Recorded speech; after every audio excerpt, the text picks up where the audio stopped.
الحمد لله نحمده ونستعينه ونستغفره ونؤمن به ونتوكل عليه ونعوذ بالله من شرور أنفسنا ومن سيئات أعمالنا من يهده الله فلا مضل له ومن يضلله فلا هادي له وأشهد أن لا إله إلا الله وحده لا شريك له وأشهد أن محمدا عبده ورسوله أما بعد فإن خير الحديث كتاب الله وخير الهدي هدي محمد صلى الله عليه وسلم وشر الأمور محدثاتها وكل محدثة بدعة وكل بدعة ضلالة وكل ضلالة في النار.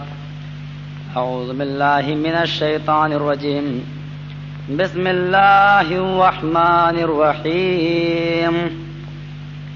يا أيها الناس اتقوا ربكم إن زلزلة الساعة شيء عظيم يوم ترونها تذهل كل مرضعة عما أرضعت وتضع كل ذات حمل حملها وترى الناس سكارى وما هم بسكارى ولكن عذاب الله شديد. رب اشرح لي صدري ويسر لي أمري واحلل عقدة من لساني يفقهوا قولي رب زدني علما. آمین. سامعین کرام، قرآن کریم کی جو آیت کریمہ آپ کے سامنے پڑھی گئی، یہ ایک دردناک موقع کی خبر دیتی ہے، ہیبت ناک منظر کو پیش کر رہی ہے، اور وہ منظر ہے قیامت. یہ ایک حقیقت کہ جس دنیا میں ہم اور آپ رہ رہے ہیں، بس رہے ہیں، ایک دن ہم اور آپ سب کو اس دن سے گزرنا ہے. قیامت یہ مصدر ہے قام یقوموں کا، جس کے معنی ہوتے ہیں ٹھہر جانا. قیامت کا معنی ہوتا ہے ٹھہر جانا، چونکہ وہ دن ٹھہر جائے گا. قیامت کا معنی ہوتا ہے ٹو اسٹاپ، رک جانا، چونکہ وہ دن رک جائے گا. قیامت کے بعد جس دن قیامت آئے گی، یہ لیل و نہار، یہ دن اور رات کا سلسلہ منقطع ہو جائے گا، وہ دن ٹھہر جائے گا. حدیث کی کتابوں سے پتہ چلتا ہے کہ وہ دن ٹھہر جائے گا اور اتنا بڑا ہو جائے گا گویا دنیاوی 50,000 سال کا ایک دن. وہ دن قرآن کے مطالعے سے پتہ چلتا ہے کہ آئے گا. آج کی موجودہ میڈیکل سائنس اس کی تحقیق کر رہی ہے اور غالباً کر چکی، اور اس کا یہ نظریہ بھی سامنے آ چکا ہے کہ قیامت آئے گی. ہندوازم ہو یا ہندوازم کے اندر جو دو بڑے فرقے ہیں، سناتن دھرم اور آریہ دھرم، تو آریہ دھرم تو اس کے قائل نہیں ہیں، لیکن سناتن دھرم سے اس بات کا ثبوت ملتا ہے، اگرچہ وہ نہ مانتے ہوں کہ قیامت کا دن آئے گا، کیونکہ ان کی کتابوں میں پرکوپ کا شبد ملتا ہے. پرکوپ غصے کا دن، قیامت کا دن، یوم الدین، یا اسی طریقے سے بائبل وغیرہ میں ہمیں یہ ملتا ہے کہ he shall the last day، آخری دن، لاسٹ ڈے کے نام سے قرآن اس دن کی حقیقت کو اجاگر کر رہا ہے کہ وہ آئے گا۔ اس دن اعمال نامے بانٹے جائیں گے، میدان محشر کے دن تقسیم ہوں گے، جس کو سیدھے ہاتھ میں نامہ اعمال مل جائے گا وہ خوش ہوگا، اور جس کو بائیں ہاتھ میں نامہ اعمال ملے گا وہ پچھتائے گا۔ عجیب کیفیت ہوگی، اور جو بات میں پیش کرنے جا رہا ہوں یقین کیجیے آپ کہ وہ باتیں وید اور رامائنوں میں بھی موجود ہیں۔ یہ الگ بات ہے کہ کسی بھی وجہ سے وہ اس کو تسلیم نہ کرتے ہو۔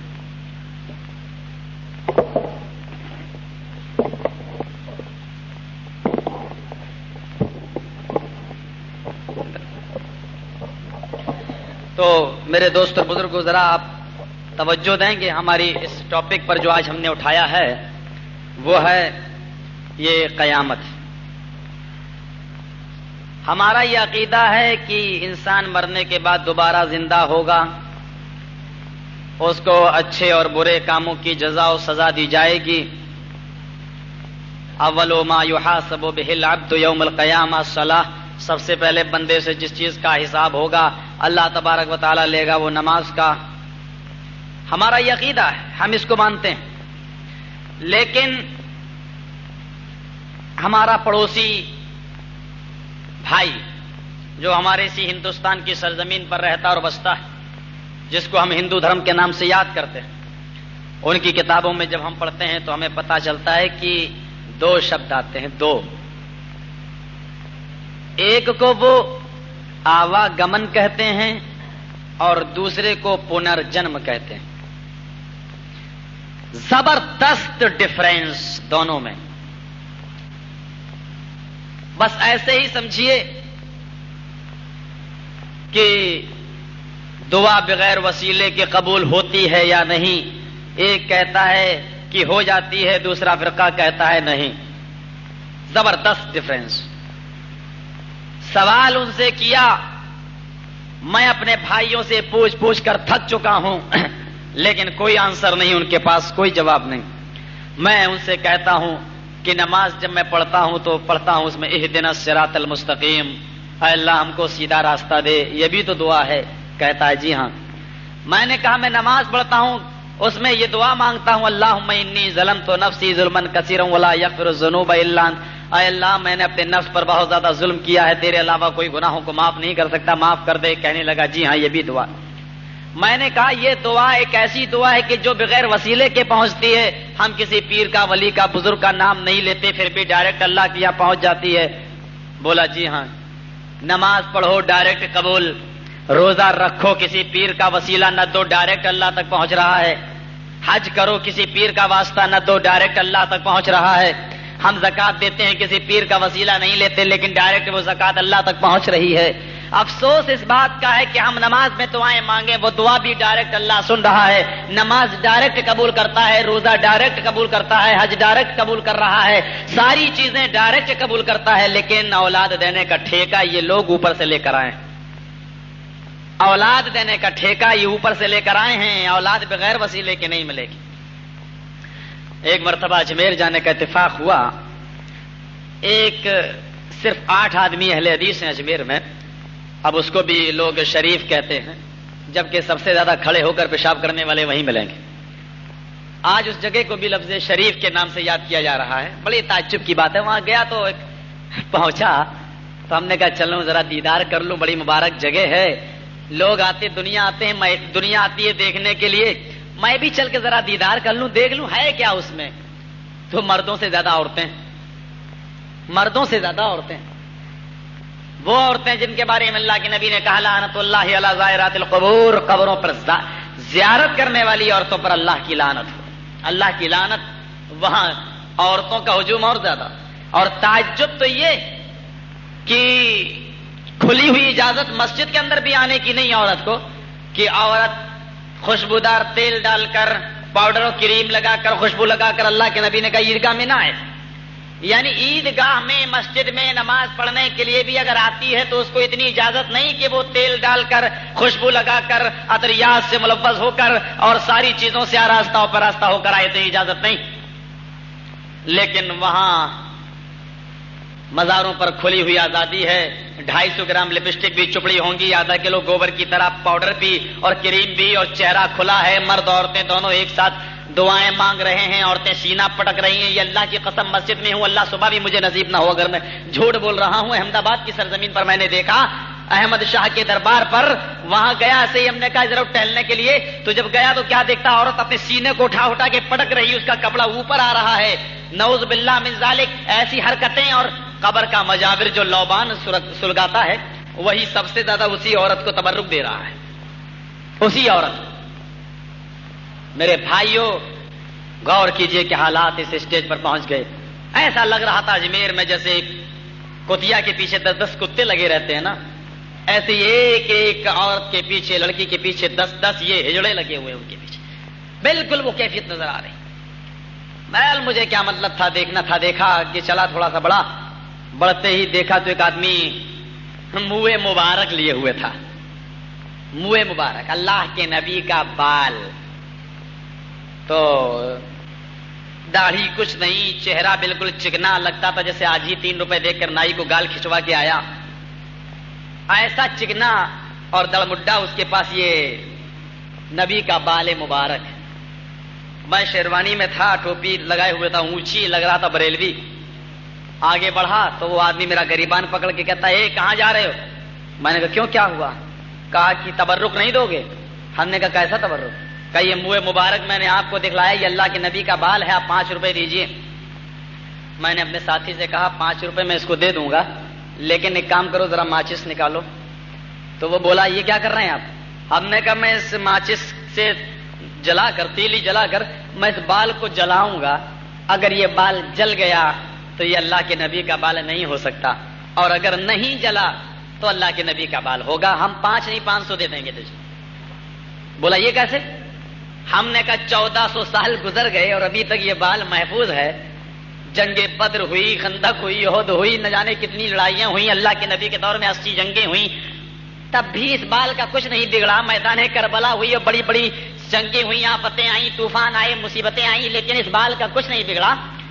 تو آج میری ماچس یا میری آگ اس بال کا کیا کر سکتی ہے؟ بولا نہیں نہیں، یہ کوئی بات نہیں رہی آپ کی.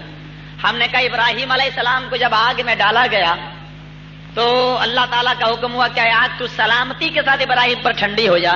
میں نے کہا ابراہیم کو آگ میں ڈالا گیا تو ابراہیم علیہ السلام کا بال رونگٹا تک بھی وہ آگ نہیں جلا سکی. میرے بھائی کیا میرے نبی کا بال ابراہیم کے بال سے کم ہے جو آج جل جائے گا؟ ایسا کرو ذرا مجھے دے دیجئے میں جلاؤں. تو بھگ 24 نمبری، میرے دھندے پہ لات مت مار. بھگ، میں سمجھ گیا ہوں کہ تو پکا وہابیا ہے.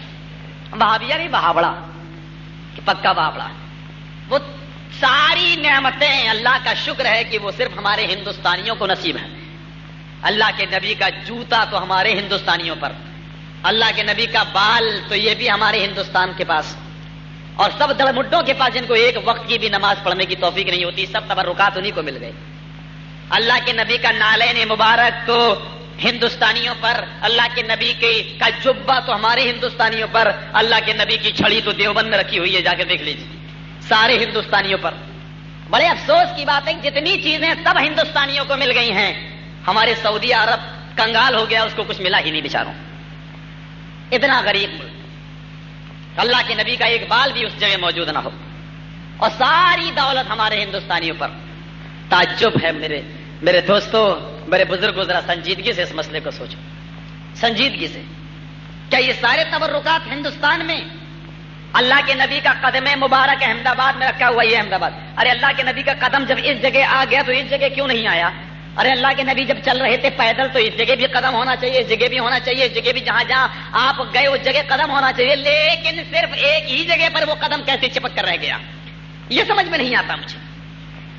میں تعجب کرتا ہوں، پوچھتا ہوں تو بولے مولانا درود پڑھیے. میں وہاں جا کے درود تو نہیں پڑھ رہا تھا، لعنت اللہ لعنت اللہ لعنت اللہ پڑھ رہا، وہ سمجھ رہا کہ درود پڑھ رہے ہیں مولانا.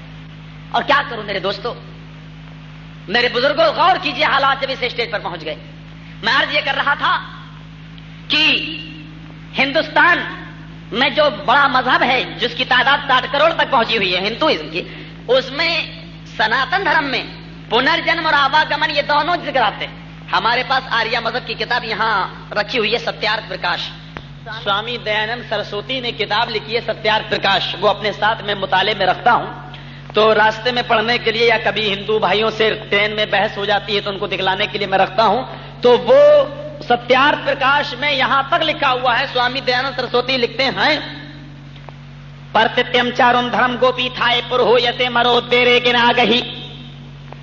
برہما نے اپنے منہ سے برہمن کو پیدا کیا. برہما نے، اللہ کا نام برہما بھی لوگ کرے، برہما کا ارتھ ہوتا ہے برہانڈ کا بنانے والا، اور اسی سے بنا ہے برہمڑ. یہ پنڈتوں کو جو آج برہمڑ کہتے ہیں وہ اسی برہما سے بنا ہے. برہما برہانڈ کا بنانے والا، اور برہمڑ پنڈت برہمڑ کہتے ہیں جو برہانڈ دنیا کی جانکاری رکھتا ہو، علم کا ماہر ہو. یعنی پنڈت پنڈ سے پٹ سے بنا ہے پڑھنے والا، یعنی پنڈت پڑھا لکھا، عالم جاننے والا، پڑھا لکھا، دونوں کا معنی ایک ہے، پنڈت اور عالم. تو برہما سے بنا ہے برہمڑ. برہما اللہ کو کہتے ہیں. پرتتیم چارم دھرم کو پیٹھائے پر ہو سے مرو دیرے کی ناگہی. برہما نے اپنے منہ سے برہمڑ کو پیدا کیا. برہما نے اپنے ہاتھوں سے چھتری ٹھاکر کو پیدا کیا. برہما نے اپنی ران سے ویش کو پیدا کیا. اور برہما نے اپنے پیروں سے، گھٹنے سے نیچے پنجے پیروں سے برہما نے اپنے شودر ہریجن کو پیدا کیا.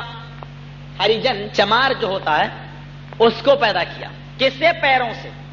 ڈاکٹر امبیڈکر جب زندہ تھے، بھیم راؤ امبیڈکر جنہوں نے قانون بنایا، سمویدھان لکھا، تو ڈاکٹر امبیڈکر کے سامنے جب منوشمرتی کی یہ عبارت آئی تو انہوں نے چھوڑ دیا ہندو مذہب کا کہ ہندو مذہب سے کیا فائدہ کہ برہما کے منہ سے برہمڑ پیدا ہو رہا ہو، ہاتھوں سے چھتری ٹھاکر پیدا ہو رہا ہو، ران سے ویش پیدا ہو رہا ہو، پیروں سے شدھ ہریجن، ہم چمار ہیں، ہم پیروں سے پیدا ہوئے. اگر ایسا مذہب ہے تو ہم چھوڑ رہے ہیں. آگے منوسمرتی کہتی ہے کہ اگر کوئی ہریجن شودر اگر وید سن لے تو اس کے کان میں سیسا اور تانبا پگھلا کر ڈال دو. اگر کوئی ہریجن شودر اگر وید پڑھ لے تو اس کی زبانیں کاٹ کر الگ پھینک دو، نالی میں ڈال دو. ایک جگہ لکھا ہے کہ اگر کوئی ہریجن وید کو پڑھ لے تو اس کے زبان میں گرم تیل گرم کر کے اس کی زبان میں ڈال دو. اگر کوئی ہریجن شودر اگر وید کو چھو لے تو اس کے ہاتھ کاٹ ڈالو، الگ کر ڈالو. یعنی ہریجن شودر اتنا گرا ہوا ہے، بلکہ ایک جگہ تو یہاں تک لکھا ہے کہ اگر کسی پنڈت برہمن کے پاس 10 پتنیاں بھی ہوں، 10 بیویاں بھی ہوں، یعنی ایک سے زیادہ شادی کرنے کا ثبوت ہندو مذہب میں بھی ہے. آج تو صرف ماحولیات کو دیکھ کر کہتے ہیں مسلمانوں میں ازدواج، یہ تعدد ازدواج کیوں ہے، زیادہ بیویاں رکھنا کیوں ہے. قانون لگاؤ. ہمارا ٹھاکرے چلا رہا ہے بیچارہ کہ 2 بیویاں نہ رکھیں، بیچارہ پریشان ہے. پتہ نہیں کیوں مسلمانوں کی بڑھتی ہوئی تعداد کو دیکھ کر اس کا پتا پانی پڑ رہا ہے. اللہ جانے یہ کیوں بیچارہ بوکھلائے ہوئے بیٹھا ہے. مجھے دھمکی دیتے ہوئے کہتا ہے کہ اگر آئندہ اس نے خلاف تقریر کر دی تو بلا وارنٹ گرفتار. 15 سے 17 تک پابندی لگایا بمبئی میں. مولانا جرجیس اگر بمبئی کی سیما پر دکھ جائیں تو مولانا جرجیس کو بلا وارنٹ گرفتار. اب تیرے باپ کی حکومت ہے، ہم نے بڑے بڑوں کی حکومت نہیں مانی، ان کی حکومت مانیں. یہ بیچارے شراب کو کھلے عام پکوانے والے، چوپاٹیوں پر کھلے عام جو ہے بدنامی کا داغ لگوانے والے. میرے عمر فاروق کے بارے میں ایک کمینہ لکھتا ہے، یہ بے غیرت لکھتا ہے کہ وہ عورتوں کا سہاگ اجاڑا کرتا تھا. میرے نبی محمد رسول اللہ کے بارے میں لکھتا ہے کہ وہ گنڈا تھا، 11 بیویاں رکھتا تھا، ایک عورت سے پیٹ نہیں بھرا، 11 سے اس کو شادی کر لیا. ہم نے کہا تیری ایسی پابندی میرے پیروں کے نیچے، ہم مانتے ہی نہیں تیری پابندی کو ہم تسلیم کریں گے. میرے نبی کے خلاف تم آواز اٹھاؤ، میرے اسلام کے خلاف تم آواز اٹھاؤ اور ہم گونگے بیٹھے رہیں. گونگا شیطان کا جو خاموش بیٹھا رہے. میرے دوستو غور کیجیے، آج حالات کس اسٹیج پر پہنچ چکے ہیں. حالات کس اسٹیج پر پہنچ چکے ہیں کہ اب مذہب تک پر پابندی کی بات کر رہے ہیں. مذہب تک پر پابندی کی بات کی جاتی ہے. ہمارا قانون ہے، اسلام نے 4 شادیوں کی اجازت دی، وہ پردبند لگانے کی بات کر رہے ہیں کہ 4 شادی نہیں ہونا چاہیے، 4 شادی نہیں ہونا چاہیے. حالانکہ اسلام نے حکم نہیں دیا، اجازت دی کہ 4 کر سکتے ہو. حکم نہیں دیا کہ 4 کرو، 4 کر سکتے ہو، لیکن یہ بھی کہہ دیا کہ ان تعدلوا بینہن، اگر تم ان کے درمیان انصاف کر سکو تو، ان کے ساتھ انصاف کر سکو تو. ڈاکٹر امبیڈکر کی بات کر رہا تھا. ڈاکٹر امبیڈکر نے چھوڑ دیا ہندو دھرم یہ سب پڑھ کر اور انہوں نے اسلام کی طرف آئے اور اسلام قبول کرنا چاہا. تو اس دور میں مہاتما گاندھی صاحب تھے. مہاتما گاندھی سے کہا کہ مہاتما جی میں اسلام لانا چاہتا ہوں. بولے کیوں؟ کہا کہ مجھے ہندو دھرم اچھا نہیں لگتا، اس میں تو اتنی زیادہ ذات پات بھر کے رکھ دیا ہے. کہا اچھا تو پھر اسلام ہی قبول کر لو. بتاؤ کون سا اسلام قبول کرو گے؟ بڑی آفت ہے، بڑی آفت ہے. چاروں امام برحق، کیا کیا جائے؟ چاروں برحق. ایک کہہ رہا ہے یہ رات، ایک کہہ رہا ہے یہ دن. مفتی صاحب کون صحیح؟ مفتی صاحب بولے دونوں برحق. چاروں برحق میں دونوں برحق. ایک کہتا حلال، ایک کہہ رہا حرام. مفتی صاحب کون صحیح؟ دونوں برحق. عجیب معاملہ ہے میرے دوست. ڈاکٹر امبیڈکر سے مہاتما جی نے پوچھا کہ کون سا اسلام؟ ارے حنفی بنو گے، شافعی بنو گے، مالکی بنو گے، حنبلی بنو گے، شیعہ بنو گے، سنی بنو گے، چکلالوی بنو گے، کیا بنو گے؟ 72 مسلک کی فہرست سامنے رکھ دی، یہ ہے اسلام. کہا اچھا یہ اسلام ہے؟ سیدھے دعوت دی ہوتی ہے، قرآن کی طرف آؤ، مصطفیٰ کے فرمان کی طرف آؤ، تو یہ وبال نہیں ہوتا، یہ وبال نہیں ہوتا. میرے بھائیوں ذرا غور کیجئے کہ ڈاکٹر امبیڈکر نے کہا کہ اچھا اگر اسلام کے اندر اتنے فرقے ہیں تو اسلام کو بھی 3 طلاق، اسلام بھی قبول نہیں کیا. اگر اس کو بتایا ہوتا کہ صرف قرآن اور حدیث ہی اسلام ہے تو وہ اسلام قبول کر لیتا. یہاں 72 مسلک کی فہرست. نیت زور سے باندھو تب بھی درست، آہستہ کہہ لو دل میں تب بھی صحیح. آمین زور سے پڑھو تب بھی نماز ہو جائے گی، آہستہ بولو تب بھی نماز ہو جائے گی. رفع الیدین کرو تب بھی نماز ہو جائے گی، نہ کرو تب بھی نماز ہو جائے گی. بدایوں میں آپ نے سنا ہوگا، بدایوں بریلی کے پاس ایک علاقہ پڑتا ہے. بدایوں جب میں گیا تو وہاں صرف 5 آدمی اہل حدیث، لیکن بڑے دمدار. تو ایک دفعہ اب نماز تو پڑھنا ہی پڑتی تھی مجبوراً، تو گیا مسجد میں نماز پڑھنے کے لیے. مسجد میں سب وہی ہے، T T S full form تو سمجھتے ہوں گے، ٹناٹن سنی. تو یہی لوگ مجھے ملے بیچارے. جب وہاں گیا نماز پڑھنے تو ایک لڑکا جانتا تھا مجھے کہ یہ وہابیہ ہے، اہل حدیث ہے، تو مجھے چڑھاتے ہوئے زور سے نیت باندھ رہا ہے ایسے. حالانکہ وہ پکا بریلوی تھا. بدایوں میں تو سب وہی ہیں.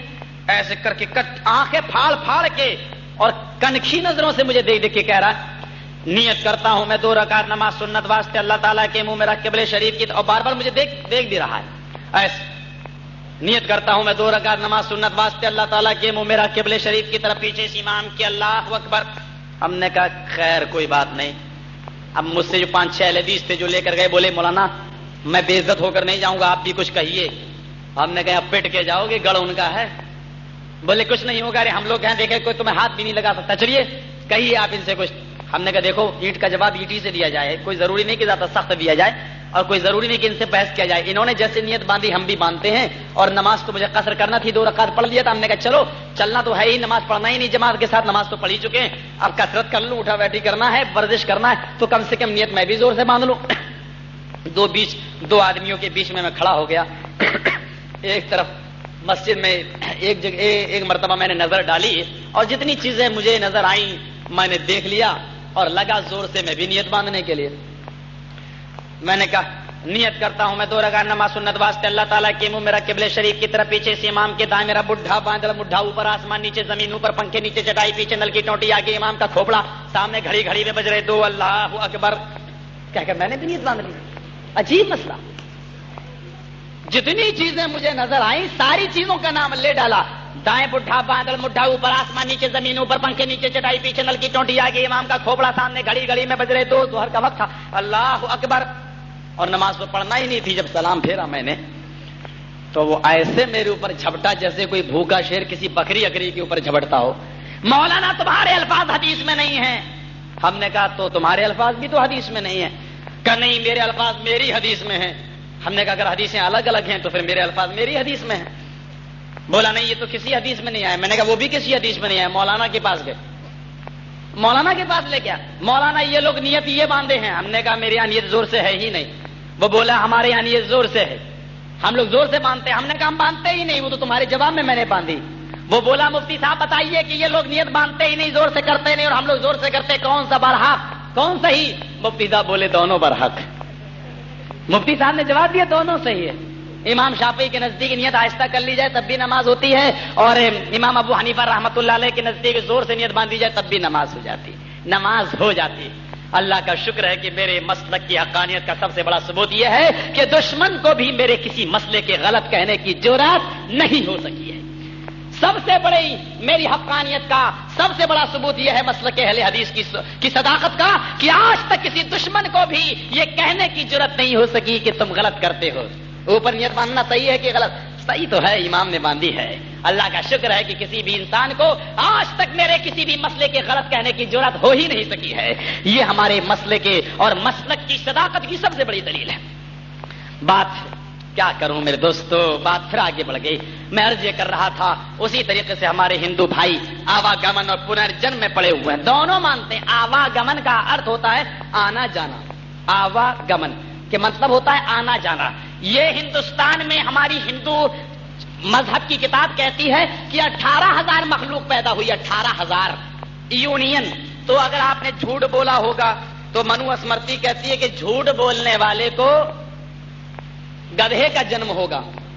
شراب پینے والے کو مرنے کے بعد دوسرا جو جنم دیا جائے گا وہ سور کا جنم دیا جائے گا. اور رشوت کھانے والے کو گدھے کا جنم دیا جائے گا، کتے کا. رشوت کھانے والے کو کتے کا جنم دیا جائے گا. میں نہیں کہہ رہا ہوں، منو اسمرتی کہتی ہے. اور کسی نے اگر کسی لڑکی پر غلط نظر ڈالی تو اس کو مرنے کے بعد لڑکی کا جنم دیا جائے گا، عورت کا جنم دیا جائے گا. دنیا میں جتنے بھی تم پولیس والوں کو دیکھ رہے ہو یہ سب مرنے کے بعد کتے بنائے جائیں گے. کیوں؟ رشوت یہی کھاتے ہیں. میں نہیں کہہ رہا ہوں بھائی پولیس تمہاری منوسمرتی کہتی ہے حوالہ میرے ذمہ، غلط ہو مقدمہ چلاؤ، تیری کتاب لے کر پہنچوں گا عدالت میں. اور کیا کر سکتے ہو تم؟ جتنی بھی رشوت خور قوم ہے یہ ان کی کتاب کے مطابق اپنی منوسمرتی کے مطابق یہ مرنے کے بعد کتے بنائے جائیں گے، کتے. اور شرابیوں کو سور بنایا جائے گا مرنے کے بعد.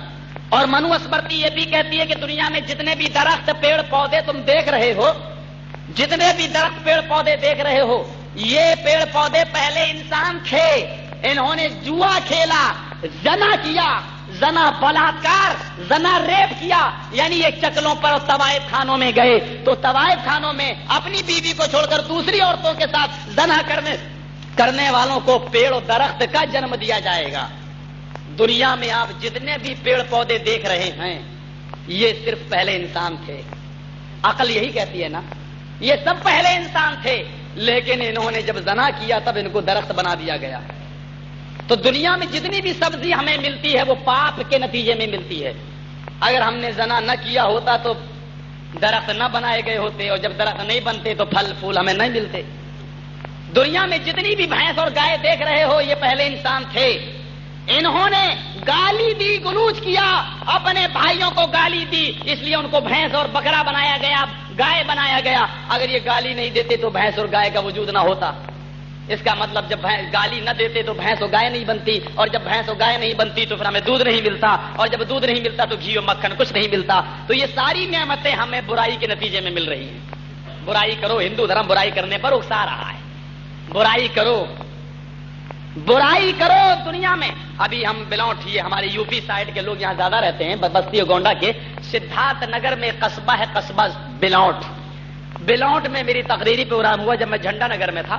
تو وہاں اتفاق ہے میرے جانے کا جب ہوا تو وہاں ایک پنڈت جی آ گئے. تو وہ ان کے ہاتھ میں رامائن تھی، تلسی داس جی کی رامائن، جس کو بولتے ہیں رام چرت مانس. تو وہ لے کے بیٹھے ہوئے تھے اور میں وید پڑھ رہا تھا. تو انہوں نے مجھ سے ایک سوال کیا، مولانا ہماری رامائن میں تو کچھ نہیں لکھا. ہم نے کہا آپ کے پاس کون سی رامائن؟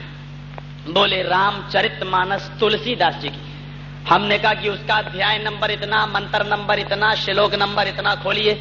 جب منتر ادھیائے اور شلوک نمبر بتایا تو وہ پنڈت بولے اے مولوی صاحب یہ ادھیائے ہمیں کچھ نہیں معلوم، یہ تو معلوم ہی نہیں کہ کیا چیز ہوتی. یہ پنڈت بنے ہیں. یہ وہ پنڈت تھا جو بیچارہ نکاح پڑھاتا تھا، منگل سوتر پھیرا لگواتا تھا، جس کو خود نہیں معلوم کہ رامائن میں کیا ہے. والمیکی رامائن میں والمیکی جی نے جو رامائن لکھی اس میں یہاں تک لکھا ہے کہ جب راوڑ سیتا کو لے کر بھاگ گیا اور ہنومان جی اور لکشمن جی جب تلاش کرنے کے لیے سیتا جی کو سری لنکا میں پہنچے تو سیتا جی اتنی چالاک تھی کہ انہوں نے راستے میں کہیں اپنی پائل اتار کے پھینک دی، کہیں چپل اتار کے پھینک دی، اور آگے جب جاتے ہیں تو سیتا جی نے اپنا روپٹا اتار کے پھینک دیا، اور آگے گئے تو چوڑی اتار کے پھینک دی۔ ہنومان اور لکشمن رام چندر جی کی پتنی سیتا جی کو تلاش کرنے کے لیے یہ لوگ جا رہے ہیں، تو سب سے پہلے سیتا جی کی چپل ملتی ہے۔ سیتا جی نے سیتا جی کی چپل کو دیکھ کر ہنومان بولے لکشمن یہ کیا ہے؟ لکشمن نے جواب دیا کہ یہ چپل میری بھابھی سیتا جی کی ہے۔ اتنا یاد رکھنا کہ لکشمن رام چندر کے چھوٹے بھائی تھے۔ لکشمن نے کہا کہ یہ میرے بھائی کی پتنی یعنی سیتا میری بھابھی ہے، یہ چپل میری بھابھی سیتا جی کی ہے، میں پہچانتا ہوں، اور وہ راوڑ اسی راستے سے میری بھابھی کو لے کر گیا، چلو آگے چلے۔ اور آگے گئے تو چوڑی ملی۔ ہنومان نے کہا یہ چوڑی کس کی؟ لکشمن بولے چوڑی میری بھابھی کی، کیسی راستے سے لے کر گیا، اور آگے بڑھے۔ اب سب سے اور آگے گئے تو روپٹا ملا، کہا ہے لکشمن یہ روپٹا کس کا؟ کہا یہ روپٹا بھی میری بھابھی سیتا کا، میں پہچانتا ہوں، یہ اوڑا کرتی تھی، اور آگے بڑھے تو اب ہار ملا، کہ یہ ہار کس کا؟ کہ یہ بھی میری بھابھی سیتا جی کا ہے، پہچان لیا، اور آگے بڑھے۔ سری لنکا کے قریب پہنچے تو سب سے آخر میں یہ ناک کا بندہ ملا، ناک میں جو بالی پہنی جاتی ہے بالی ملی، تو سیتا جی کی وہ بالی ہنومان نے اپنے ہاتھ میں اٹھائی اور پوچھا ہے لکشمن یہ بالی کس کی؟ لکشمن بولے ہائے ہنومان جی یہ بالی میں نہیں پہچان پایا، اور رونے لگے زور زور سے۔ پوچھا ہنومان نے کہا لکشمن تم روتے کیوں ہو؟ کہا اس لیے کہ میں ساری چیزیں پہچان گیا لیکن میں یہ نہیں جان سکا کہ یہ بالی کس کی۔ کہا ساری چیزیں پہچاننے والے لکشمن تو اس بالی کو کیوں نہیں پہچان پا رہے ہو؟ تو لکشمن نے کیا جواب دیا؟ ہائے ہنومان تمہیں نہیں معلوم یہ بالی میری بھابھی اپنے ناک میں پہنا کرتی تھی، یہ بالی میری بھابھی اپنے ناک میں پہنا کرتی تھی، اور آج تک میں نے اپنی بھابھی کا چہرہ نہیں دیکھا، آج تک میں نے اپنی بھابھی کی شکل نہیں دیکھی۔ یعنی ہندو مذہب کے اندر بھی اتنا پڑتا ہے کہ دیور بھابھی ایک دوسرے کی شکل و صورت نہ دیکھے۔ والمیکی رامائن کہہ رہی ہے کہ رام چندر کے چھوٹے بھائی لکشمن نے اپنی بھابھی سیتا جی کا چہرہ نہیں دیکھا۔ رامائن کہہ رہی ہے کہ رام چندر کے چھوٹے بھائی لکشمن نے اپنی بھابھی سیتا جی کا چہرہ نہیں دیکھا۔ بہرحال سری لنکا پہنچے اور راوڑ کے چنگل سے سیتا جی کو چھڑایا اور پھر ایودھیا میں رام چندر جی کے پاس لائے۔ تو رام چندر جی کو دیکھ کر سیتا جی بڑی پرسن ہوئی، خوش ہوئی، تو انہوں نے سوچا کہ چلو میں اپنے پتی کا آشیرواد لے لوں۔ تو سیتا جی جھکی کہ میں اپنے شوہر کے پتی کے پیر چھو لوں۔ تو والمیکی رامائن کہتی ہے کہ رام چندر جی نے اپنی پتنی سیتا کے ہاتھ یہ بازو پکڑ لیا اور کاندھا پکڑ کے اٹھا دیا، پیر نہیں چھونے دیے، اور یہ جملے بھی گئے کہ رام رامائے نمঃ رام رامائے ستیم استی، رام رامائے نمঃ رام رامائے ستیم استی۔ ہائے سیتا میرے پیر کیوں چھوتی ہے، میرے سامنے کیوں جھکتی ہے؟ ہائے سیتا ایک میں رام ہوں میں تیرا رام ہوں، ہائے سیتا ایک میں رام ہوں میں تیرا رام ہوں، اور ایک تیرے رام کا بھی رام ہے اوپر والا۔ ہائے سیتا ایک میں رام ہوں میں تیرا رام ہوں، اور ایک تیرے رام کا بھی رام ہے اوپر والا۔ ہائے سیتا تو اپنے رام کے سامنے مت جھک، بلکہ رام رامائے نمঃ، بلکہ اس رام کے سامنے جھک جو تیرے رام کا بھی رام ہے اوپر والے رب کے سامنے، اوپر والے رام کے سامنے، اس رام کے سامنے جھک، رام رامائے نمঃ، جو اوپر والا رام، رام کا بھی جو رام ہے، ہائے سیتا میرے سامنے نہیں بلکہ اس رام کو پرنام کر جو تیرے رام کا بھی رام ہے۔ بڑی عجیب کشمکش ہے، ہندو مذہب تو منع کر رہا ہے، او میں نراکارم استی نراکارم استی، وہ ایشور نراکار ہے، اس کا کوئی آکار ہے ہی نہیں، اس کی کوئی مورتی نہیں بنائی جا سکتی۔ آج مورتی پوجا ہو رہی ہے جبکہ وہ نراکار ہے، اس کا کوئی آکار نہیں۔ لیس کمثلہ شیء، اللہ کی طرح کوئی چیز نہیں، اللہ کی مثل کوئی چیز نہیں ہے۔ بات ایک ہی ہے لیکن کیا کیا جائے، سورج کی روشنی میں اگر چمگادڑ کو نہ دیکھے تو اس میں سورج کا کیا قصور ہے؟ تو وہ کہتے ہیں کہ آواگمن ہوگا، مرنے کے بعد یہ عدلی بدلی ہوگی، کتا بلی چوہا چھچوندر یہ سب پیدا ہوں گے دنیا میں۔ اگر تم بری نظر اٹھا کر کسی کو دیکھو گے لڑکی کو تو تمہیں مرنے کے بعد لڑکی کا جنم تمہیں دیا جائے گا۔ یعنی دنیا میں جتنی بھی لڑکیاں تمہیں دکھائی دے رہی ہیں یہ سب پہلے مرد تھے، انہوں نے لڑکیوں کو دیکھا ہوگا تب ان کو لڑکی کا جنم ملا۔ اگر یہ سب لڑکیوں کو نہ دیکھتے تو لڑکی پیدا ہی نہیں ہوتی، پتہ نہیں مرد بچہ جنتا کہاں سے بچے آتے، اولاد کہاں سے آتی، نسل کہاں سے آتی۔ ارے جب آپ لڑکی کو دیکھ رہے ہیں تب آپ کو لڑکی کا جنم دیا جا رہا۔ دنیا میں جتنی بھی لڑکیاں ہیں یہ سب پہلے مرد تھے، انہوں نے لڑکی کو دیکھا تب لڑکی کا جنم ملا۔ اگر یہ لڑکیوں کو نہ دیکھتے تو پھر آپ خود ہی بتائیے پھر ان کو کون سا جنم دیا جاتا، مرد، اور جب مرد ہی رہتے تو پھر بچے کہاں سے آتے۔ یہ اولاد کہاں سے بڑھتی؟ یہ خرافات ہے منو اسمرتی کے اندر. لیکن میرے قرآن نے صاف کہا ہے کہ تمہیں مرنے کے بعد نہ کتا، بلی، چوہا، چھچوندر کچھ نہیں بنایا جائے گا. تو وہ قصبہ بلوٹ میں وہ پنڈت مجھ سے بولا آپ آبا گمن نہیں مانتے؟ مرنے کے بعد کتا، بلی، چوہا، بکرا، بھینس یہ سب بنائے جائیں گے، تم نہیں مانتے؟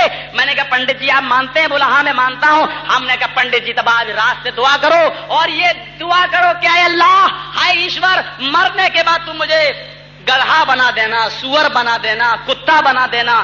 یہ تو پنڈت جی بچ جاؤ گے، لیکن یہ دعا مانگنا کہ اے ایشور مجھے کہیں بھینس اور بکرا مت بنا دینا، ورنہ یہ مسلمان بھی کاٹ کے ہمیں کھا جائے گا، چھوڑے گا نہیں. ہم نے کہا پنڈت جی یہ تو رات میں 3 بجے اٹھ کر دعا مانگنا کہ اے ایشور مرغا تو کبھی بنانا نہیں، ورنہ کہیں جرجیز کے پیٹ میں نہ چلا جاؤں. مولوی لوگ مرغے بہت کھاتے ہیں نا. عجیب حالات ہیں. مولویوں کو صرف بدنام کر کے رکھ دیا کہ مولوی لوگ زیادہ کھاتے ہیں بیچارے، پتہ نہیں کیوں. حالانکہ میں تو اپنی ذاتی بات بتا رہا ہوں، میں تو اتنا پرہیز کرتا ہوں، میٹھا میں نہیں کھا سکتا ہوں گلا بیٹھ جائے، ٹھنڈا پانی میں نہیں پی سکتا ہوں گلا بیٹھ جائے، چاول سے میں پرہیز کرتا ہوں کہ گلا بیٹھ جائے. پتہ نہیں کیوں لوگ کہتے ہیں مولوی بہت زیادہ کھاتے ہیں.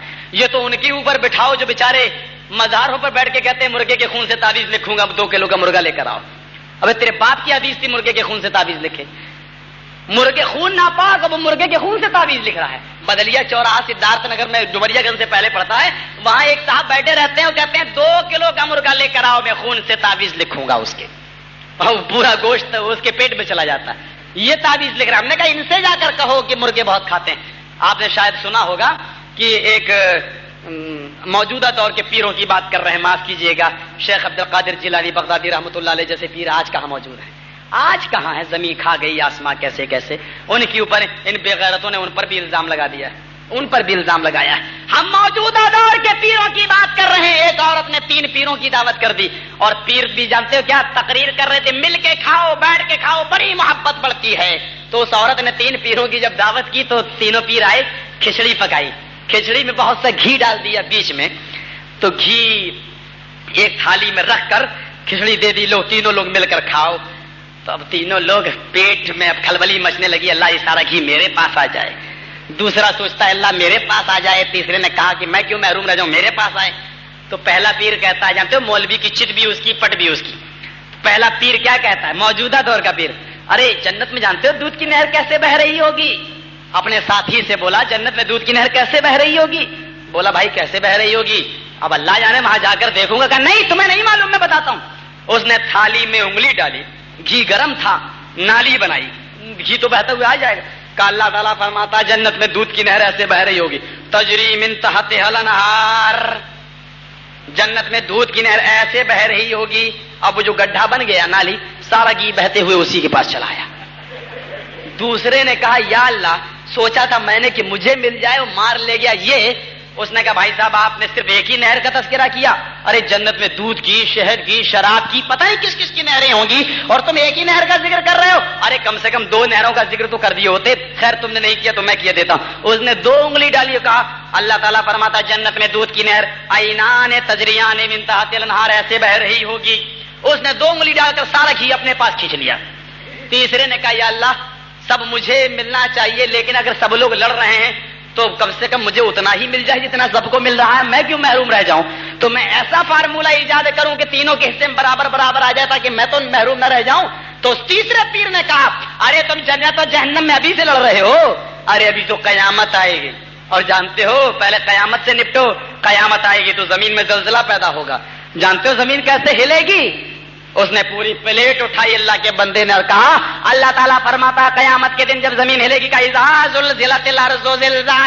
پلیٹ لے کر چاروں طرف کھلبلا دیا کہ زمین جب ایسے ایسے ہلائی جائے گی، گھی چاروں طرف پھیل گیا. کرے بے ایمانو اب کھاؤ، مجھے کیوں بھوکا مارے ڈال رہے. یہ ہے موجودہ دور کے پیروں کا حال. تم پیروں کی بات کرتے ہو، موجودہ دور کے یہ پیر چور لٹیرے ڈاکو، یہ آج کے پیروں کا حال ہے. میرے بھائیوں کفر کا فتویٰ ہم پر بہت جلدی لگ رہا ہے. بھیونڈی میں بڑا اچھا علاقہ ہے، جاؤ میری آواز غیروں تک پہنچانا. ہم اگر کہیں شیخ عبد القادر جیلانی بغدادی رحمت اللہ علیہ تب بھی ہم کافر. ہم کہیں شیخ عبد القادر جیلانی بغدادی رحمت اللہ علیہ تب بھی کافر. ہم کہیں خواجہ معین الدین چشتی اجمیری رحمت اللہ علیہ کہیں تب بھی ہم کافر. ہمارے اوپر کفر کا فتویٰ اتنا آسان، تمہارے باپ کی مشین نے فارم چھاپ کر دے دیا. کافر کافر. ہم کہیں شیخ عبد القادر جیلانی بغدادی رحمت اللہ تو کافر, ہم کہیں خواجہ معین الدین چشتی اجمیری رحمت اللہ علیہ تو کافر, اور تم کہو لوٹے بابا, سوٹے بابا, ڈنڈا بابا, ہتھوڑا بابا, گھوڑا بابا, بریلی میں چلو پتنگ بابا, تو اور بریلی میں آؤ تو کتے بابا, تم ان کے نام رکھو تو پکے مسلمان. واہ رے واہ, ہماری اہل سنت والجماعت نے جماعت اہل حدیث پر انصاف نہیں کیا ہے, قسم خدا کی انصاف نہیں کیا ہمارے ساتھ. کس نے نام رکھے لوٹے بابا سوٹے بابا؟ ہم نے رکھا, تم ہی نے تو رکھا ہے, تم ہی نے تو رکھا ہے. فلاں لوٹے بابا, فلاں سوٹے بابا, فلاں ڈنڈا بابا. بنارس میں چلے جاؤ تو ایک ہے ننگے بابا. قسم خدا کی مسجد میں ہوں, اللہ گواہ ہے, میرے سامنے وہ ہمیشہ ننگا رہتا تھا, ننگا. کبھی زندگی میں اس کو ایک وقت کی نماز پڑھنے کی فرصت نہیں ملی, ایک وقت کی نماز اس نے نہیں پڑھی. اللہ کی قسم جمعہ پڑھ کے میں نے دیکھا کہ وہ ننگا بیٹھا ہوا, جمعہ تک کی نماز کی توفیق اس کو نہیں ہوئی.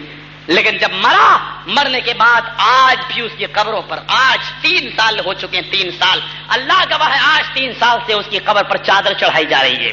بیوی کے پاس پہننے کے لیے سوٹ نہیں ہے, بیچاری غریب ہے, لیکن بابا کو 300 روپے کی چادر چاہیے, چادر. میرے دوستو, تم یہ کام کرو تو پکے مسلمان. ہم میں تمہیں فرق ہی کیا ہے؟ تم نام اپنا کچھ بھی رکھ لو, لیکن کرتے تو وہی ہو جو ہم کر رہے ہیں, کہتے وہی ہو جو ہم کہتے ہیں. ہم کہیں نبی کا انتقال ہو گیا تو کافر, ہم کہیں نبی کا انتقال ہو گیا تو کافر, اور تم کہو 12 وفات تو پکے مسلمان, تم کہو 12 وفات تو پکے مسلمان. میرے دوستو, ہم کہیں نبی بشر تھے تو ہم کافر, اور تم سے کوئی پوچھے کہ نبی کے بیٹی کا نام کیا تھا تو کہو گے فاطمہ, رقیہ, زینب, کلثوم, تو پکے مسلمان. میں نے کہا نبی تو نور کے تھے, یہ بیٹیاں کہاں سے آ گئیں؟ بولے تو کیا ہوا؟ ہم نے کہا جبرائیل کس سے پیدا تھے؟ بولے وہ بھی تو اللہ کے نور سے تھے.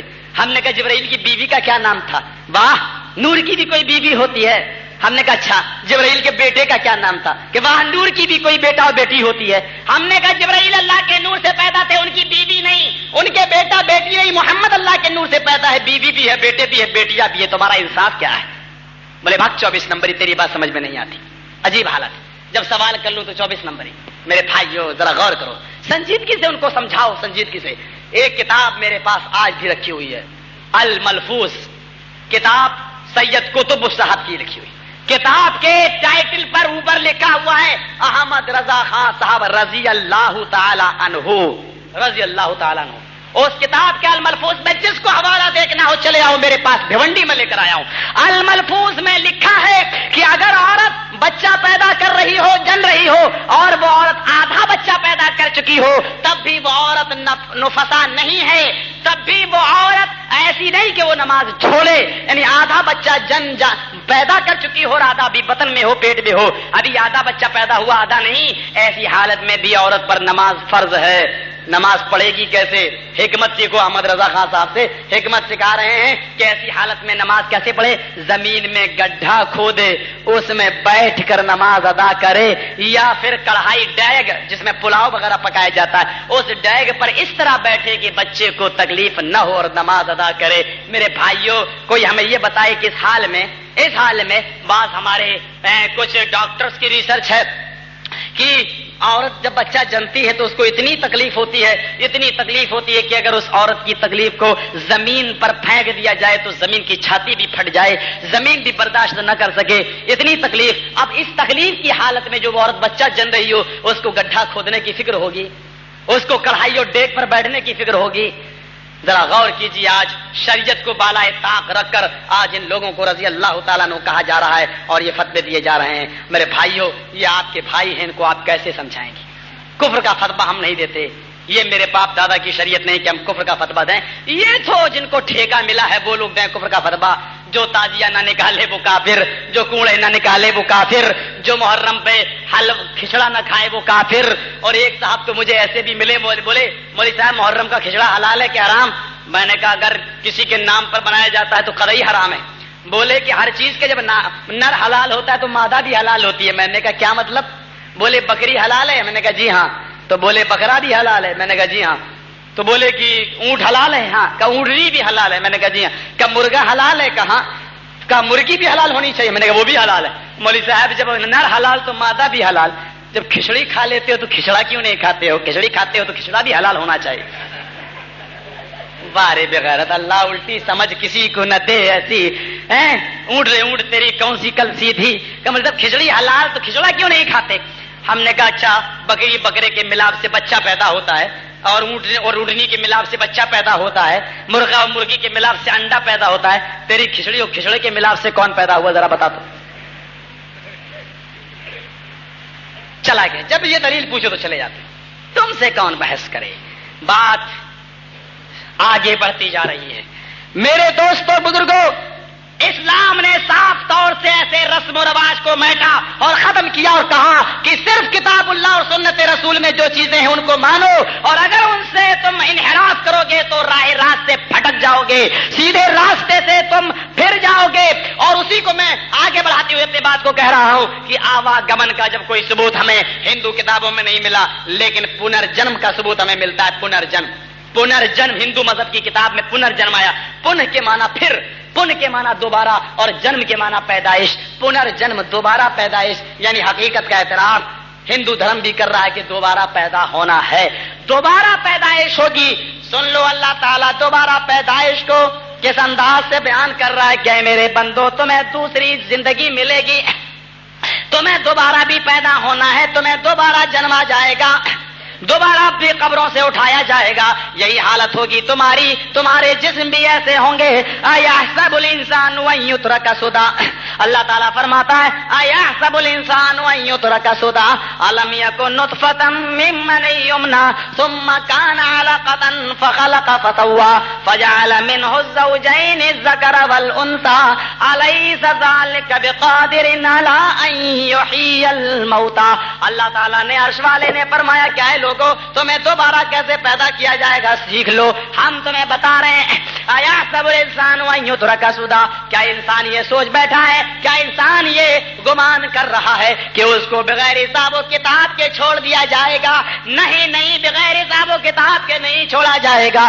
الم یکن نطفة من منی یمنی، انسان غور کر، کیا تو شروع میں منی کا قطرہ نہ تھا؟ کیا تو شروع میں غلیظ پانی کا قطرہ نہ تھا؟ کیا تو شروع میں پانی کی ایک بوند نہ تھا؟ تو ایک حقیر، ایک ذلیل پانی کا قطرہ نہ تھا؟ الم یکن نطفة من منی یمنی، جو رحم مادر میں پہنچایا گیا، جو حقیر پانی کا قطرہ رحم مادر میں پہنچایا گیا، ایک قطرے سے اللہ نے پیدائش کی، ایک قطرے سے۔ میڈیکل سائنس اور ڈاکٹرز موجود ہوں گے، ذرا غور کریں، منی کے ایک قطرے میں، سائنس کہتی بی ایم ایس اور M B B S doctors ذرا توجہ دیں، منی کے ایک قطرے میں 35,000 جراثیم ہوتے ہیں، 35,000۔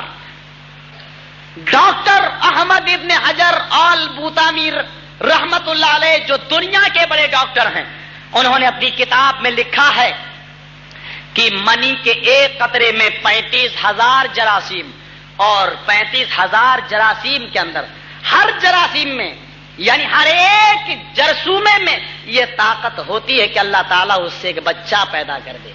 تو منی کے ایک قطرے میں 35,000 جراثیم، تو 35,000 جراثیم کی صلاحیت ہے کہ اللہ تعالیٰ اس سے ایک ایک بچہ بنائے، لیکن اللہ سب کو ناکام نکارت کر کے ایک ہی کو کارآمد بناتا ہے، ایک یا دو۔ ایحسب الانسان ان یترک سدی الم یکن نطفة من منی یمنی، اللہ تعالیٰ نے تم کو، کیا تم شروع میں منی کا قطرہ نہ تھے جو رحم مادر میں پہنچایا گیا، جو پانی کی بوند عورت کے رحم میں پہنچائی گئی، پھر کیا ہوا؟ ثم کان علقة فخلق فسوی، پھر اللہ تعالیٰ نے اسی منی کے قطرے سے، اسی حقیر پانی کی بوند سے اللہ نے گوشت کا لوتھڑا بنایا، جمع ہوا خون اللہ تعالیٰ نے بنا دیا، گوشت کا لوتھڑا۔ اتنا ہی نہیں، ذرا دیکھو کاریگری اللہ کی کیا کیا کر رہا ہے رحم مادر میں، اسی جمے ہوئے خون سے اللہ نے ہڈیاں بھی بنائی، منی کا وہی قطرہ، اسی سے بھیجا بھی بنایا، اسی سے ہڈیاں بھی بنائی، کھوپڑی بھی بنائی، اسی سے وہ پور بھی بنا رہا ہے، انگلیاں بھی بنا رہا ہے، انگلیوں کے پور بھی بنا رہا ہے، اور اسی منی کے قطرے سے اللہ تعالیٰ آنکھوں کی بینائی اور روشنی بھی تیار کر رہا ہے۔ یہ اللہ تعالیٰ کی کاریگری دیکھو، جہاں اللہ تعالیٰ نے اس گندے اس حقیر پانی کے قطرے سے اللہ تعالیٰ نے انسان کی اتنی مضبوط کھوپڑی بنائی کہ ہتھوڑا مارو تب جا کر ٹوٹے. آپ ہاتھ سے توڑ توڑ کر تھک جائیں گے, نہیں ٹوٹے گی. اتنی مضبوط کھوپڑی بنائی کہ پتھر مارو اور ہتھوڑا مارو تب جا کر ٹوٹے. اور اسی منی کے قطرے سے اللہ نے اتنا نرم و نازک بھیجا بنا دیا کہ جس کو 2 انگلی کے بیچ میں رکھ کر پیسنا چاہو تو پیس دو, مسل دو. یہ اللہ کی کاریگری ہے, یہ اللہ تعالیٰ کر رہا ہے.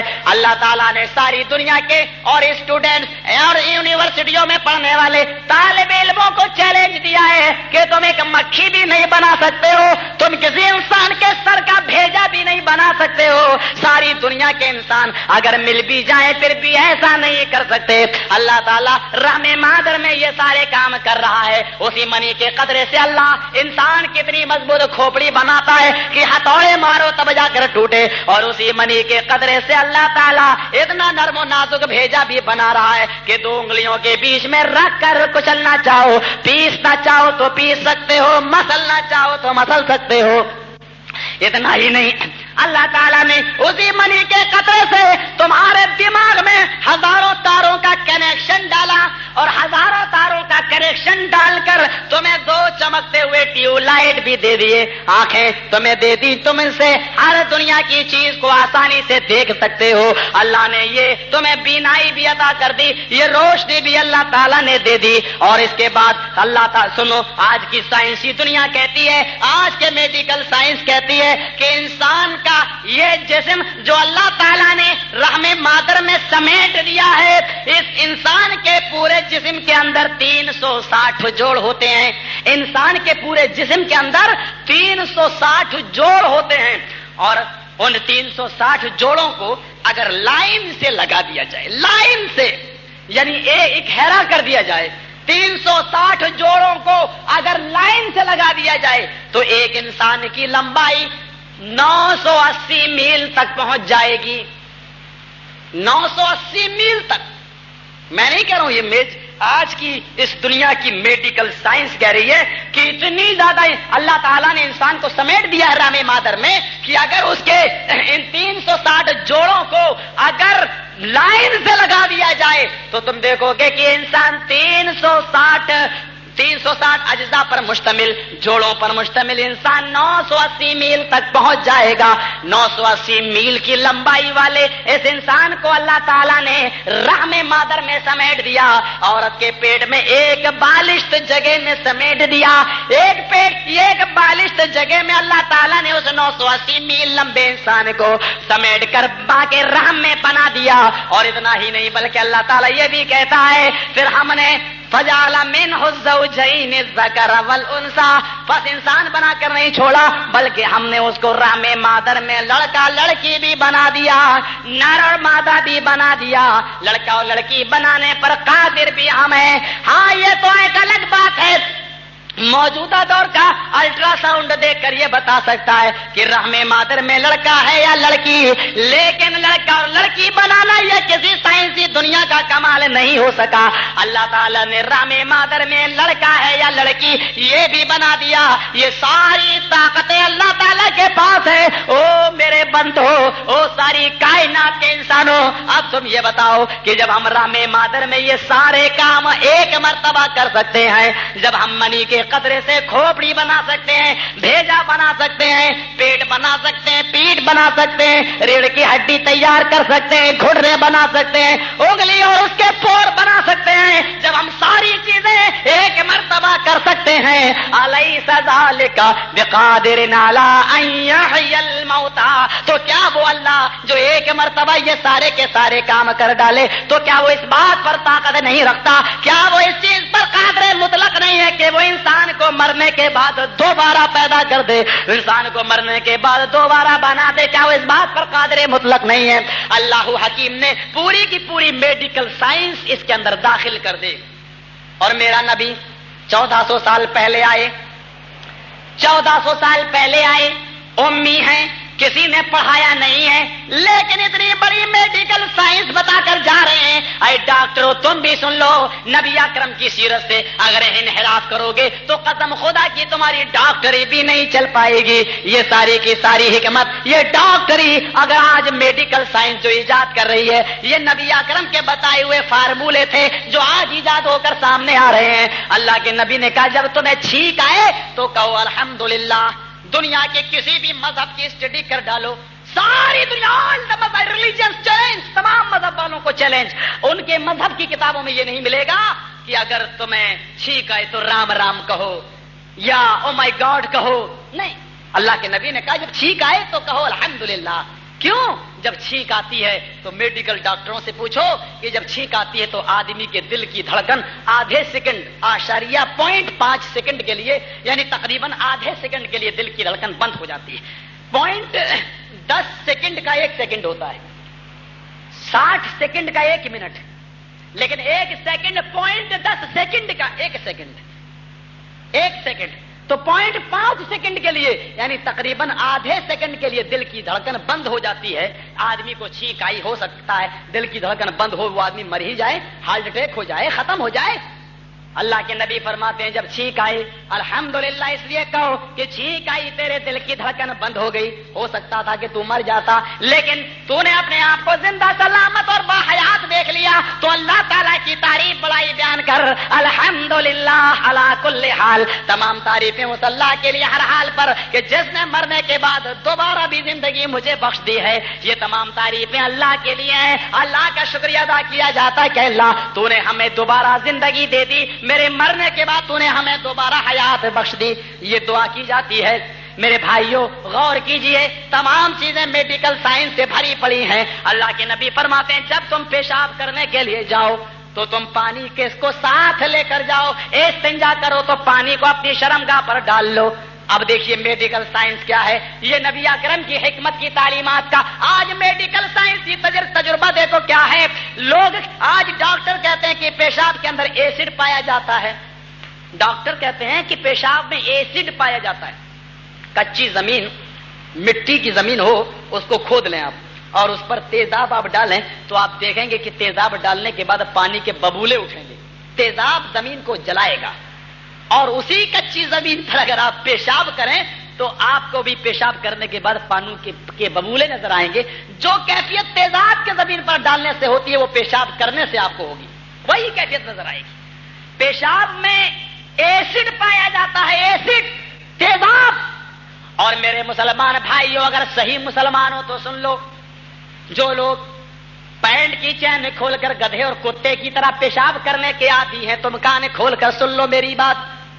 جو لوگ پیشاب کر کے بغیر پانی سے دھوئے ہوئے اپنی چین بند کر کے چل دیتے ہیں اور اسی حال میں رات میں وہ اپنی بیویوں سے ملاقات بھی کرتے ہیں، صحبت بھی کرتے ہیں، تو وہ ایسڈ ان کی شرمگاہ پر لگا رہ جاتا ہے۔ اور وہ پیشاب کرنے کے بعد جب آپ دھوتے نہیں، صاف نہیں کرتے، اور ہم بستری اپنی بیوی سے کرتے ہیں تو جب منی کے قطرے بیوی کے رحم میں داخل ہوتے ہیں تو پیشاب ایسڈ جو قطرہ لگا رہ گیا، اس ایسڈ میں، اس پیشاب کے قطرے میں ایسڈ ہے، اس ایسڈ میں جراثیم ہے، اور جب منی کے قطرات کے ذریعے وہ جراثیم بھی رحم مادر میں، بیوی کے رحم میں داخل ہو جاتے ہیں، اور پھر وہ تیزابی اثرات بچے کی صحت پر برا اثر ڈالتے ہیں، جس سے بچہ آگے چل کر لاغر اور کمزور بھی پیدا ہوتا ہے۔ اس کا وہ غلط اثر بچے کی صحت و تندرستی پر پڑتا ہے۔ میرے بھائیوں میرے نبی کی تعلیم دیکھو، آپ نے فرمایا جب تم استنجا کرو، پیشاب کرو تو استنجا کر لو، پانی سے اس کو دھو لو، صاف کر لو۔ دوسری چیز کیا ہے، کسی بھی پودے پر اگر آپ تیزاب ڈال دیں تو وہ پودا بڑا نہیں ہوگا، جل جائے گا، بڑا نہیں ہوگا۔ اسی طریقے سے اگر ہو سکتا ہے آپ جنگل میں گئے، کھیت میں گئے تو آپ نے پیشاب کیا اور وہ پیشاب پودے پر پڑ گیا تو پودا اس پیشاب کے پائے جانے والے ایسڈ کی وجہ سے بڑا نہیں ہوگا۔ کسی بھی پودے پر آپ آزما لینا، تجزیہ کر لینا، تجربہ کر لینا، کسی بھی پودے پر آپ پیشاب کر کے دیکھیے وہ پودا جل جائے گا، بڑھے گا نہیں، کیونکہ اس میں ایسڈ پایا جاتا ہے اور ایسڈ اس پودے کے اثرات کو ختم کر دیتا ہے، جلا دیتا ہے۔ تیزاب زمین پر ڈالیں اور اس تیزاب کے بعد فوراً پانی ڈال دیں تو پانی اس تیزاب کے اثر کو ختم کر دیتا ہے. پانی اس تیزاب کے اثر کو میٹھتا ہے، ختم کر دیتا ہے. اللہ کے نبی فرماتے ہیں جب تم پیشاب کرو، ہو سکتا ہے کہ پیشاب پودے پر پڑ جائے اور پودے کی زندگی بیکار ہو جائے، تو تم پانی سے جب اپنی شرمگاہ کو صاف کرو گے، جب استنجا کرو گے تو وہ پانی بھی بہتا ہوا اس پودے پہ چلا جائے گا. جہاں آپ کا پیشاب ایسڈ اس پودے کی زندگی کو بیکار کر رہا ہے، وہیں آپ جو پانی چھوڑ رہے ہیں وہ پانی اس ایسڈ کو، اس تیزاب کے اثر کو ختم بھی کر رہا ہے. اس طرح پودے کی زندگی دوبارہ زندگی پہ آ جاتی ہے، دوبارہ اس کو حیات مل جاتی ہے اور پودے کی صحت پر اثر نہیں پڑتا. یہ حکمت، یہ میڈیکل سائنس اللہ کے نبی نے 1400 سال پہلے پیش کر دی ہے. میرے بھائیوں، یہ کہنا بہت مشکل ہے کہ میرا نبی ان پڑھ تھا. نہیں، امی تو ہم کہہ سکتے ہیں، لیکن ان پڑھ کہنا یہ بہت مشکل بات ہے، اس لیے کہ میرے نبی نے وہ حکمتیں بتائی ہیں جو آج 1400 سال کے بعد ڈاکٹر اس کو بیان کر رہے ہیں، آج ڈاکٹر اس کو پیش کر رہے ہیں. اللہ کے نبی فرماتے ہیں کہ جب تم پائے کھانا بیت الخلا جاؤ تو انتہائی دور چلے جاؤ کہ کوئی آدمی تمہیں دیکھ نہ سکے. اور یہاں تک اللہ کے نبی نے فرمایا کہ تم پانی کے استعمال کرنے سے پہلے مٹی کے تاک ڈھیلے استعمال کر لو، 3 5 7. سائنسی دنیا نے مذاق اڑایا محمد کو، کیا اتنی گندی قوم ملی تھی کہ پانی بھی نہیں، مٹی کے ڈھیلے ملتے تھے. لیکن آج میڈیکل دنیا اور سائنسی دنیا میں کوہرام مچ گیا. آج سارے سائنسی ڈاکٹر یہ کہنے پر مجبور ہو گئے کہ جو لوگ پانی کا استعمال کرنے سے پہلے اپنے لیٹرین کی جگہ کو مٹی کے ڈھیلوں سے صاف کر لیتے ہیں اور مٹی کے تاک ڈھیلوں کا یوز کرتے ہیں، تو ایسے لوگوں کو بواسیر کا مرض نہیں ہوتا، ایسے لوگوں کو بواسیر کی بیماری نہیں ہوتی. میرے بھائیوں، یہ میڈیکل سائنس میرے نبی کی تعلیمات کو آج اپنا رہی ہے. افسوس یہ کہ مسلمان اس کو اپناتا نہیں. افسوس تو یہ کہ میڈیکل دنیا تو ترقی کر رہی ہے، ڈاکٹروں کی دنیا میں تو کوہرام مچ رہا ہے، لیکن آج کا مسلمان ان تمام چیزوں سے غافل ہے اور غفلت میں پڑا ہوا ہے. میرے نبی کی زندگی کو اپناتا نہیں ہے. وہ جلسے تو کر رہا ہے عید میلاد النبی کا، وہ جلسہ تو کر رہا ہے سیرت النبی کا، اور قصہ سنا رہا ہے احمد رضا کا. جلسہ کر رہا ہے سیرت النبی کانفرنس، اور وہ بزرگوں کے واقعات لے بیٹھا. وہ بزرگوں کے واقعات سن لو. بدایوں میں 2 قبریں ہیں، 2، ایک کا نام چھوٹا، ایک کا نام بڑا سرکار. چھوٹا سرکار، بڑا سرکار. اور بڑے سرکار کے پاس ایک بزرگ بیٹھا رہتا ہے. اللہ کی قسم وہ مسجد میں بھی نماز نہیں پڑھتا، اسی مزار پہ نماز پڑھتا ہے. اور جب صبح سلام ہوتا ہے تو جہاں نبی پر صلاۃ و سلام، صحابہ پر صلاۃ و سلام اور بڑے بڑے بزرگوں پر صلاۃ و سلام، وہیں پر اس کو بڑے سرکار کو بھی سلام و صلاۃ و سلام بھیجا جاتا ہے. اور یہ بھی کہا جاتا ہے کہ ان پر لاکھوں سلام ہو. اور جس کو کالی کملی والے کا چہرہ اقدس دیکھنا ہو، جس کو کالی کملی والے اللہ کے نبی، جس کو کالی کملی والے کا چہرہ دیکھنا ہو تو وہ میرے بڑے سرکار کا دیدار کر لے. جس کو کالی کملی والے کے چہرے کا دیدار کرنا ہو تو وہ ہمارے بڑے سرکار کا دیدار کر لے. یہ عقائد اللہ کی قسم سن لو، ساری دنیا کے پیر و ولی بھی مل کر ایک ترازو کے پلڑے پر بیٹھ جائیں تب بھی میرے نبی کے حسن کا مقابلہ نہیں کر سکتے. آمینہ نے جب اللہ کے نبی کو اپنے پیٹ سے جنا، آمینہ نے جب اپنے نبی کو، اپنے بچے کو پیٹ سے جنا، محمد اس کا نام عبد المطلب نے محمد رکھا اور آمینہ نے اس کا نام احمد رکھا. غور کیجیے، ایسے موقع پر بھی آمینہ نے جب بچے کو جنا تو دنیا کی عورتوں نے کیا کہا تھا. دیکھ رامائن کے